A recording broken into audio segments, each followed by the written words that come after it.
네, 서울 아파트 시장이 얼어붙고 있습니다. 거래량 감소세가 심화되고 있는데요. 양도세 중과에 대출 규제, 또 보유세 강화까지 맞물리면서 주택 거래 시장이 2013년 이전 수준으로 되돌아가는 분위기인데요. 앞으로 주택 시장 어떻게 될지 전망을 해보겠습니다.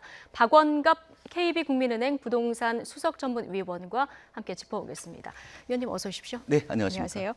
지난달에 다주택자에 대한 양도소득세 중과가 시행되지 않았습니까? 그 이후에 지금 거래량이 급감을 했고 이번 달에는 지난달보다 지금 더 줄었다고 하는데 이게 어느 정도나 지금 줄어들었습니까? 이제 서울 아파트 기준으로 보면요, 이게 매일 업데이트가 됩니다. 예. 그래서 어제까지 기준으로 보니까 하루 평균 이제 거래량이 중요한데 서울 지역의 아파트가 하루 평균 180건 정도가 됩니다. 근데 작년 같은 기간에 비해서 한 45% 정도가 줄은 거고요. 예. 바로 지난달, 그러니까 4월에 비해서도 한 14% 정도 줄어들었는데 예.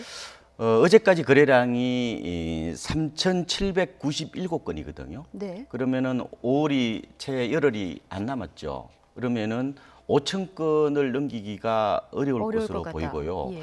1월부터 3월까지 서울 아파트 거래량이 만 건에서 한 13,800건 정도가 되었습니다. 5천 건 정도라면은 뭐 반토막이나 3분의 1 토막 수준이죠. 네. 한마디로 이제 거래 절벽이다 이렇게 볼 수가 예. 있겠습니다. 지금 강남 불패라는 말도 좀 무색한 것이 강남 쪽 아파트 지금 급매물이 계속 쌓이는데 지금 매물이 나와도 집 사는 사람도 없고 거래량이 굉장히 특히 강남 지역이 많이 줄었다면서요.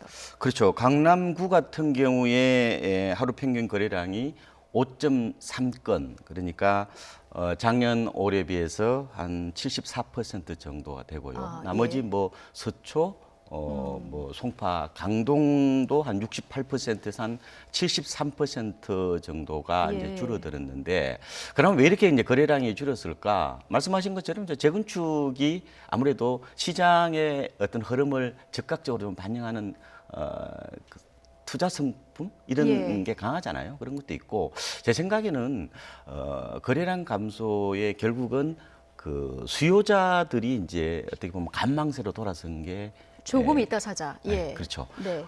양도세 중과세를 시행하면서 다주택자들이 매물을 안 내놨죠. 그렇죠. 매물은 줄어들었는데 네. 수요자가 더 줄어든 거예요. 그러다 보니까 이제 거래가 끊기고 가격도 떨어지고 있다고 보면 되고 예. 또 강남권에 또 그 조합원 지양도 금지라고 그래서 재건축 아파트 보유자들이 마음대로 팔지 못하죠. 이런 게 네. 겹쳐서 강남 지역에 유난히 더 거래 절벽 현상이 심화되고 있다 이렇게 네. 보시면 될 것 같습니다. 그러니까 재건축 초과이익 환수제까지 맞물려서 지금 강남 지역은 굉장히 어려운 그런 부동산 시장이 굉장히 고전을 하는 그런 상황인데 지금 보면은 근데 양도소득세가 주요 원인이었을 것이다 이런 얘기를 해주셨는데 양도소득세는 사실 다주택자들이 버티면 되잖아요. 네. 그런데 보유세 같은 경우는 아직 정확한 뭐 대책이 안 나왔습니다만은 다음 달이나 다다음 달쯤이면 이제 발표가 될 예정인데 보유세를 어느 정도 선에서 정부가 이제 시행을 하느냐 여기에 따라서 시장 반응도 좀 달라지겠군요. 저도 그게 올 주택 시장의 분수령이 될 것으로 보이는데요. 예. 양도세는 말씀하신 것처럼 팔아야 내는 세금이고 그리고 남는 게 없으면은 세금 부담이 없죠. 예. 그런데 보유세는 그 자체 말대로 갖고 있어도 내는 세금이기 때문에 아무래도 부담이 클 수밖에 없고 특히 이제 고가 자산들이 있지 않습니까? 뭐 다주택자, 보유자 이런 분들이 대부분이 은퇴한 고령자들이나 이런 그 베이비붐 이상 세대들이잖아요. 아, 네네. 20, 30대들이 이런 비싼 부동산을 갖고 있지 않겠죠. 예. 그런데 은퇴를 했기 때문에 소득이 없는 상황에서는 소득은 없으니까 보유세를 내려면 그건 실질적으로 올 것이다. 그렇죠. 타격이 올 훨씬 더 것이다. 그 부담이 클 수밖에 없기 예. 때문에 과연 이게 이제 어느 정도의 강도로 나타날 것이냐가 관건인데 네. 예상보다 강하다면은 아무래도 매물로 나오는 건수가 네. 좀 더 많지 않을까 이런 분석을 해보고 그러니까 있습니다. 보유세 개편 권고안이 조금 강하게 나오면은 집값 하락세는 당분간 불가피할 것이다. 이렇게 지금은 보시는 약 거죠? 보합세 수준이거든요. 네. 그런데 아마 하락세로 접어들 가능성이 있지 않느냐 이렇게 보고 약 있습니다. 보합세에서 하락세로 접어들 수도 있다. 이런 전망을 해주셨는데 지금 전세 값도 지금 일제히 하락세를 보이는 것 같아요. 어느 정도입니까? 지금 매매 가격보다 전세 가격이 더 많이 빠졌죠. 예. 실제로 지표로 네. 보면요. 그런데 전반적 추세를 보면은 뭐 전세 가격 하락세는 적어도 아마 연말 혹은 내년까지도 갈 수 있겠다는 생각이 들어요. 왜냐하면은 전세 시장은 아무래도 당장의 입주 물량에 좀 민감하게 반응하는 특징이 있거든요. 예. 올해 아파트 입주 물량이 뭐 전국적으로 44만 가구, 내년에도 많습니다. 한 35만 가구 정도가 되고요. 경기도는 지금도 넘치죠. 이런 측면들 감안해 보고 서울 같은 경우에는 지금 연말에 그 송파구 헬리오시티라고 있습니다. 예. 그게 10,000 가구 가까이 되거든요. 그게 한꺼번에 입주하기 때문에 아무래도 전세는 그 충격을 감안해 보면은 적어도 아마 서울도 내년 아마 상반기 정도까지는 안정세로 가지 않을까 이런 생각을 해보고 있습니다. 어쨌든 집값 잡겠다, 전세값도 잡겠다. 정부의 공약이 이거였는데 그런 취지로 본다면 이 정부의 정책이 좀 먹혀가고 있다 이렇게 볼 수 있는 겁니까? 일단 그렇게 봐야 되지 않겠습니까? 뭐 사실상 1년 동안 고공 비행하던 강남 재건축이 일단 뭐 진정이 됐으니까요. 가격도 많이 떨어지고 왔는데 문제는 이게 이제 장기적으로 이런 안정세를 가져갈 수 있겠느냐 하는 부분들은 다소 이제 걱정을 하고 있습니다. 왜냐하면은 작년 연말에 그 재건축 단지들이 관리처분 계획 인가를 신청해서 많이 승인을 받았잖아요, 그죠? 그 아파트들 입주가 아마 5년까지 아마 줄줄이 할 가능성이 크고요. 근데 그 이후에는 과연 어떻게 할 거냐?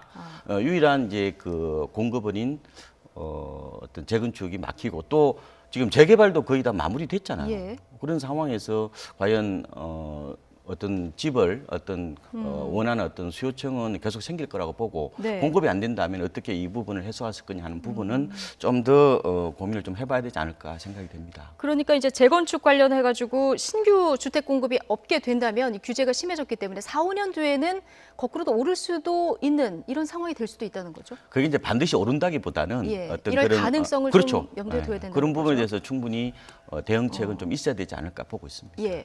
자, 보통 전세금 하면은 매매 시장 선행 지표로 이렇게 여겨져 왔었잖아요. 지금 전세 가격이 떨어지면 앞으로 아파트 매매 가격 하락세를 더 이렇게 견인한다고 볼 수 있는 겁니까? 원래 그렇게 분석을 하죠. 그러니까 전세 가격은 매매 가격을 이끄는 풍향계, 뭐 바로미터 이런 얘기를 합니다. 근데 이번에 또 그렇게 될 가능성이 있는 게 지금 주택 시장의 가장 큰 축이 재건축 투자 수요하고 갭 투자거든요. 갭 투자는 이제 전세 가격이 워낙 많이 오르니까 이게 이제 전세 끼고 투자하는 패턴을 갭 투자라고 하는데 이게 지금 현실적으로 안 되는 상황이 어려워지는 거죠. 그렇죠? 지금 지난달에 KB 시세를 보면은 아파트 전세 가격 비율이 66.2%예요. 근데 2년 전에 2016년 6월 달만 하더라도 75.1%였기 때문에 그때에 비해서 9%포인트 정도 떨어졌잖아요. 그럼 갭 투자하기가 굉장히 어려워지는 거죠. 상황이죠. 주택 수요가 그만큼 줄어들고 그렇게 되면은 뭐 집값이 하락한다기보다는 하락 요인으로 작용하는 것은 맞는 것 같습니다. 예. 어쨌든 지금 매매 시장은 얼어붙었는데요. 주택 분양 시장은 굉장히 화랑이거든요. 이건 어떻게 볼 수 있을까요? 이거는 두 가지를 볼 수 있어요. 하나는 로또 구매 심리. 네, 일단 분양가가 좀 싸니까. 시세보단 저렴하니까. 한탕주의적 청약 이런 얘기하는 것도 있고요. 또 하나는 안전자산 선호 심리.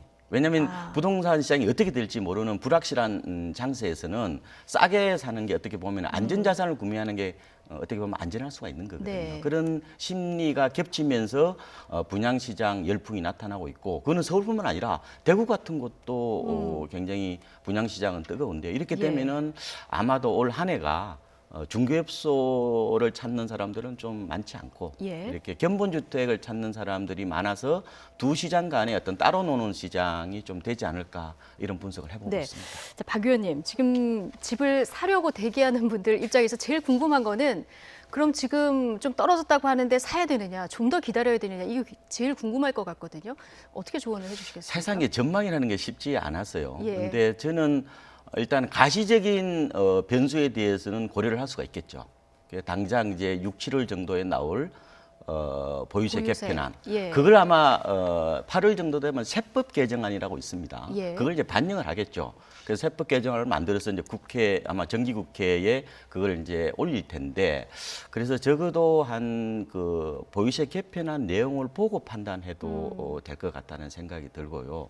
그리고 재건축 같은 게 이제 문제인데 재건축 같은 경우는 지금 악재가 쏟아지고 있잖아요. 그러면은 그렇죠. 예. 그리고 또 이번에 초과이익 환수제 어떻게 보면 이제 고지서 비슷한 걸 이제 받았는데 이걸 보면 생각보다 이 무거운 수준이기 때문에 저는 재건축은 좀 더 기다려도 되겠다 이런 생각이 들고 근데 예. 실수요자 같은 경우는 아무래도 한 두세 달 정도 기다려보고 판단해서 될 것 같습니다. 분양을 받으면 뭐 이거는 그냥 가면 되겠군요. 분양받는 것은 근데 굳이 분양이 굉장히 힘들어졌죠. 네, 분양을 받는 타이밍이라고 기준이. 그러죠. 예. 이걸 굳이 시점을 따질 필요는 없다고 예. 봐요. 그러니까 예. 이런 얘기도 합니다. 뭐 아무거나 청약해라. 어차피 안 될 거다. 이런 얘기를 네. 할 정도인데 분양은 사실상 그렇게 기존 매매 시장과는 좀 다른 접근이 필요한 것 같고요. 그냥 꾸준하게 인내를 가지고 네. 청약하는 게 좋을 것 같습니다. 예.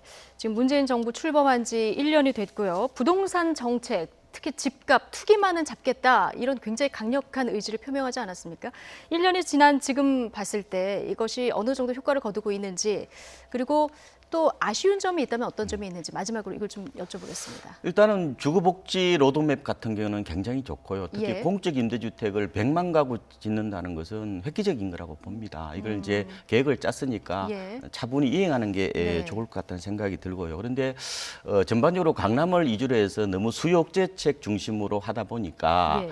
최종적으로 기결되는 게 세금 늘어나는 게 아닌가 이런 생각을 좀 많이 하고요. 그래서 지금 보유세 개편이 곧 나올 건데 시장이 약간 하강 국면으로 네. 접어들었다는 점 예. 그리고 내년부터는 주택 임대 소득이 2천만 원 이하라도 분리과세를 합니다. 예. 아무래도 세금 부담이 생기겠죠. 그래서 그리고 또 이번에 또 그 강남을 비롯한 주로 조중 대상 지역에서 3주택자들이 양도세가 62%까지 늘어났지 않습니까? 예. 이런 점을 감안해 봤을 때 어떤 그 보유세 어떤 개편안이 나온다 하더라도 시장 여건이나 이런 여러 가지를 고민해 봐서 좀 단계적으로 하는 게 좋지 않을까. 예. 시장 충격을 좀 줄이면서 연착륙하는 그런 전략들도 좋겠다 이런 생각을 해보고 네. 있습니다. 지금 뭐 여러 가지 세금 정책 좋은데 시장 충격을 감안해서 좀 속도 조절을 하는 것이 필요하겠다. 그렇죠. 이제 로드맵은 필요하죠. 네.